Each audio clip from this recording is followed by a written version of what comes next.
رامگیری پنڈت نے جو نبی پاک صلی اللہ تعالیٰ علیہ وسلم اور حضرت عائشہ صدیقہ رضی اللہ تعالیٰ عنہا کی شان میں اعتراضات کیے ہیں اور جو کہا ہے، میں اس کا جواب عقلی دلیل سے اور شریعت کی روشنی میں دینے کی کوشش کر رہا ہوں۔ دوستو، اس پوسٹ کو جس نے لکھا ہے، پڑھا تو میں نے ہے، لیکن جس نے اس پوسٹ کو لکھا ہے ان کا نام ہے محمد ایوب رضا امجدی۔ دعا کرے اللہ رب العزت مزید ان کے علم میں برکت عطا فرمائے۔ چلیے دوستو، سب سے پہلے اس پوسٹ کو سنتے ہیں، اس کے بعد میں ویڈیو کو آپ ایک لائک ضرور کر دینا اگر پسند آئے۔ پنڈت نے جو اعتراض نبی پاک صلی اللہ تعالیٰ علیہ وسلم حضرت عائشہ صدیقہ رضی اللہ تعالیٰ عنہ پر کیا ہے، میں اس کا جواب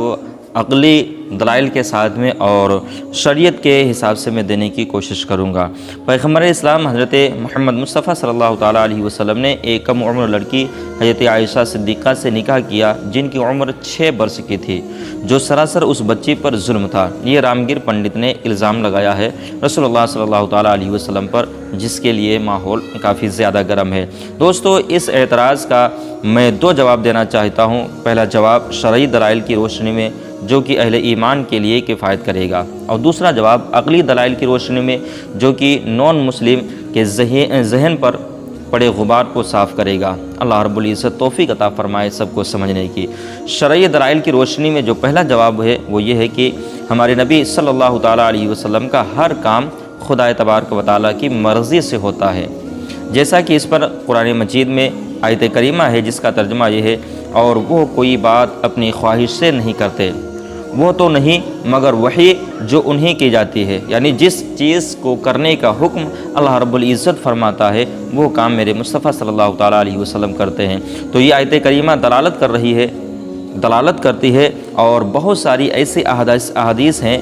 جن میں یہ آیا ہے کہ اللہ کے رسول صلی اللہ تعالیٰ علیہ وسلم نے حضرت عائشہ صدیقہ رضی اللہ تعالیٰ عنہ سے فرمایا، میں تم کو 2 بار خواب میں دیکھ چکا ہوں۔ میں نے دیکھا کہ ایک شخص ریشمی کپڑے میں تم کو میرے پاس لایا ہے اور کہہ رہا ہے یہ آپ کی اہلیہ ہیں، ان کا پردہ اٹھا کر دیکھیے۔ میں نے پردہ اٹھا کر دیکھا تو میں نے تمہیں پایا۔ میں نے کہا اگر یہ اللہ کے پاس سے ہے تو اللہ رب العزت اسے ضرور نافذ فرمائے گا۔ یہ بخاری شریف کی حدیث ہے۔ لہٰذا یہ ثابت ہوا کہ حضرت عائشہ صدیقہ رضی اللہ تعالیٰ عنہ سے آپ کا نکاح فرمانا اپنی خواہش سے نہیں بلکہ رب کریم کی مرضی سے ہوا تھا۔ اب جبکہ یہ معلوم لگ گیا ہے کہ آپ صلی اللہ تعالیٰ علیہ وسلم نے نکاح اللہ عز و جل کے حکم سے فرمایا، تو اس پر آپ کو معاذ اللہ ظالم یا شہوت پرست کہنا خود ظلم عظیم ہے اور بہتان رجیم ہے۔ اب کوئی بدبخت یہ نہ کہے کہ پیغمبر اسلام نے نہ صحیح لیکن اس کے خدا نے تو ظلم کیا معاذ اللہ، تو اسے جاننا چاہیے کہ رب کریم نے اپنے محبوب بندوں پر ظلم تو دور ہے، اپنے عام بندوں پر بھی ذرا برابر ظلم نہیں فرماتا ہے، جیسا کہ اللہ رب العزت قرآن مجید میں ارشاد فرماتا ہے کہ اللہ ایک ذرہ بھر بھی ظلم نہیں فرماتا۔ اور یہ تو رہی شرعی دلائل۔ عقلی دلائل کی روشنی میں جواب میں آپ کو دینے کی کوشش کرتا ہوں۔ عقلی دلائل پیش کرنے سے قبل اتنا بتا دوں کہ ایک بات درست ہے، یہ بات سب کو معلوم ہے کہ حضرت عائشہ صدیقہ رضی اللہ تعالی عنہا سے آپ نے جو نکاح فرمایا اس وقت حضرت عائشہ صدیقہ رضی اللہ تعالی عنہا کی عمر 6 سال تھی، لیکن رخصتی 3 برس بعد ہوئی، یعنی 3 سال کے بعد میں رخصتی ہوئی۔ رخصتی کے وقت حضرت عائشہ صدیقہ رضی اللہ تعالی عنہا کی عمر 9 برس کی تھی۔ لہٰذا اب ہمیں یہ دیکھنا ہوگا کہ آج سے تقریباً 1450 سال پہلے کہ 9 برس کی لڑکی کو آج کے 9 برس کی بچی پر قیاس کرنا صحیح ہوگا یا نہیں۔ آئیے اب اسے چند عقلی دلائل کی روشنی میں جاننے کی کوشش کرتے ہیں۔ پہلی عقلی دلیل ہے وہ یہ کہ شادی کے لیے جس چیز کو سب سے اہم مانا جاتا ہے وہ عمر نہیں ہے، بلکہ زوجین کا ازدواجی زندگی کے تعلقات یعنی ازدواجی تعلقات کے لائق ہونا ہے، وہ ان چیزوں میں فٹ ہے یا نہیں، مثلا وہ بچہ پیدا کرنے کی صلاحیت رکھتی ہے یا نہیں وغیرہ۔ اور اس میں اختلاف زمان و مکان کی وجہ سے بڑا فرق آتا ہے، کیونکہ آج ہم لوگ جس مسئلے پر گفتگو کر رہے ہیں اسے رونما ہوئے تقریباً 14.5 برس گزر چکے ہیں، یعنی 1450 سال گزر چکے ہیں۔ 1400 سال سے زائد پہلے کے ماحول کو آج ہم اپنی ناقص عقل سے سمجھنے کی کوشش کر رہے ہیں۔ دیکھیے اختلاف زمان یعنی زمانے کے بدلنے کی وجہ سے بہت ساری چیزیں بدل جاتی ہیں، اور اختلاف مکان یعنی جگہ کے بدلنے کی وجہ سے جگہ کے بدلنے کی وجہ سے بھی اختلاف زمان چھوڑو، پہلے ہم تمہیں اتحاد زمان و اختلاف مکان کے متعلق ہونے والا فرق سمجھاتے ہیں۔ آج بھی اگر ہم بہار، مدھیہ پردیش، اتر پردیش وغیرہ کے گاؤں دیہات میں چلے جائیں تو ان علاقوں میں لڑکیوں کی شادی 15 سے 16 سال کی عمر میں کر دی جاتی ہے۔ اگرچہ یہ آئین ہند کے خلاف ہے، یہ حکومت کے خلاف ہے، مگر ایسا ہو رہا ہے کیونکہ وہ لڑکیاں ازدواجی تعلقات کے لائق ہو جاتی ہیں، جبکہ دہلی، ممبئی، کلکتہ وغیرہ بڑے شہروں میں چلے جائیں تو وہاں کی لڑکیاں 18 سے 19 سال کے بعد ازدواجی تعلق کے لائق ہوتی ہیں، اس لیے کہ ان دونوں کے کھان پان، آب و ہوا میں قدرتی طور کے اوپر فرق ہے، جس کی بنا پر گاؤں کی لڑکیاں جسمانی طور پر مضبوط اور طاقتور ہوتی ہیں، اور یہی جسمانی قوت شہر کی لڑکیوں میں 18 سال کے بعد پیدا ہو رہی ہے۔ ہم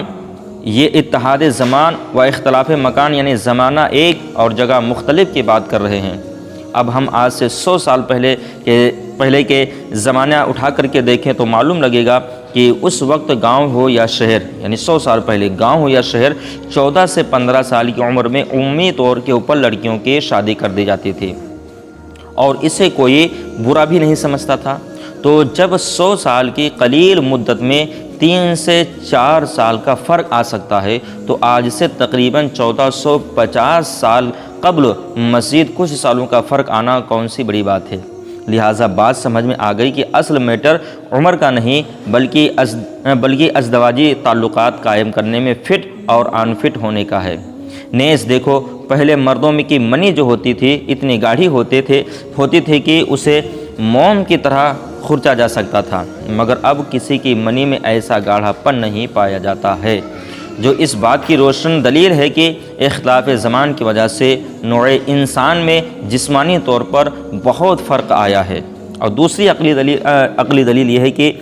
گرم علاقوں کے لوگ دوسرے علاقوں کے بنسبت بہت جلد جوان ہو جاتے ہیں،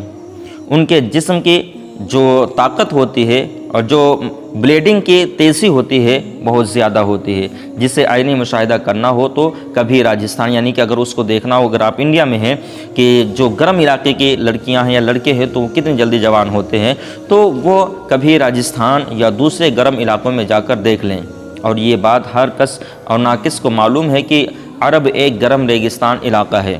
جہاں کی خواتین دیگر ممالک کی بنسبت کم عمر میں ہی ازدواجی تعلق قائم کرنے کے لائق ہو جاتی ہیں۔ اور تیسری عقلی دلیل یہ ہے کہ پیغمبر اسلام حضرت محمد مصطفیٰ صلی اللہ تعالیٰ علیہ وسلم کے زمانے میں منافقوں کا ایک پورا گروہ تھا، جو ہر وقت اس تلاش میں رہتے تھے کہ کہیں سے انہیں پیغمبر اسلام صلی اللہ تعالیٰ علیہ وسلم کے حوالے سے کوئی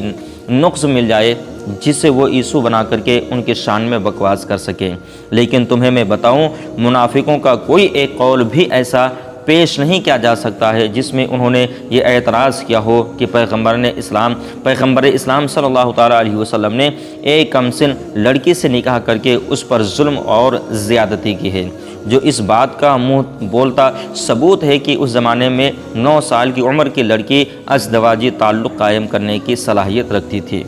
چوتھی عقلی دلیل یہ ہے کہ کسی بھی لڑکی کی شادی کے حوالے سے سب سے زیادہ ذمہ دار اس کا والد ہوتا ہے، اور حضرت عائشہ صدیقہ رضی اللہ تعالی عنہ کے والد حضرت ابو بکر صدیق رضی اللہ تعالی عنہ ہیں، جو کہ ایک ذہین، ہوشیار، عقل مند، دانش مند انسان تھے،